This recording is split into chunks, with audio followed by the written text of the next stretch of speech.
Hi everyone, so for this module I chose the assessment tool called Buzzin.live. Buzzin.live is like a virtual buzzer that students get on their computer and they get to put in a game code and buzz in once they've gotten the answer. I was able to show practice quiz questions or practice test questions on the whiteboard, and students were tracking their answers on a sheet of paper and then buzzing in once they got the answer. I had a prize incentive for the students that buzzed in first and got them correct. They gained points for being on top of it. So the pros and cons of this tool is that it's a really fun assessment tool. There was high student engagement, easy to log in. I just gave them like a game code, they put it in, put a nickname, and then they were ready to go. It's really fast-paced because it was depending on who was buzzing in first, and the buzzes came in chronologically.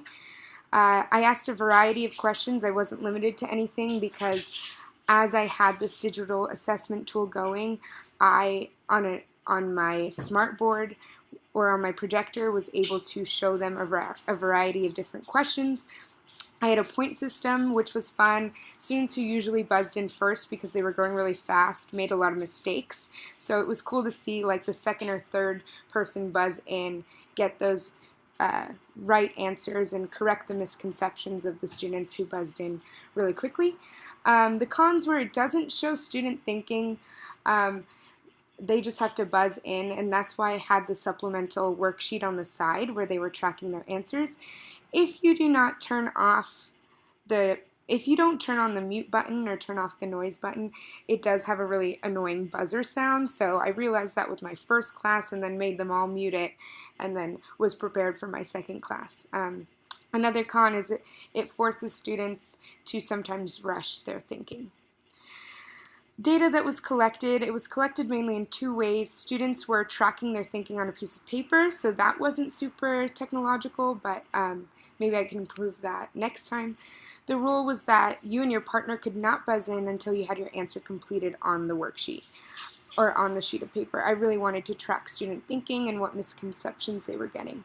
Students showed how quickly they were able to answer the question when they buzzed in, so if I noticed that maybe a question was taking way too long, that kind of data helped me think maybe this is too hard for students. If they buzzed in super quickly, maybe I thought I could challenge them with this question later on. And this allowed me to gauge time, kind of like what I just said. Questions that seemed harder for students took more time. How was the data used? I was able to track their thinking on paper. This allowed me to see any misconceptions, and this also allowed me to see which students were not constantly buzzing in and who were. So if students I noticed were taking a really long time, maybe those were students that I could target on in one-on-one or small group intervention. The data was used during the assessment tool. Students who buzzed in first would share their answer out loud. If they were right, I would usually talk about why. We'd have a small discussion, and if they were wrong, we would correct the misconceptions right then and there. So this also acted as a review, which was really great. I think the most important part about using this digital tool was that I was able to stop after each question and make sure students were understanding the right concepts. Relevant information. So to wrap this up, this digital tool, although fun, does not allow me to understand all students' thinking. I only got like 4 to 5 groups at a time, and then we did like whole group instruction, so it didn't really allow me very precise data. And then I think what I would use this for is more a demo or like an intro, as opposed to like the day before a skills assessment when I'm really trying to figure out what students know and don't know. So it's a quick, fun game. I recommend it if you need like a 5 to 10 minute game. And yeah, make sure that the guidelines are super clear.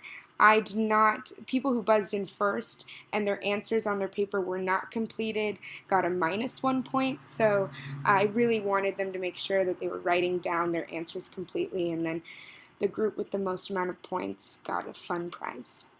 Thanks.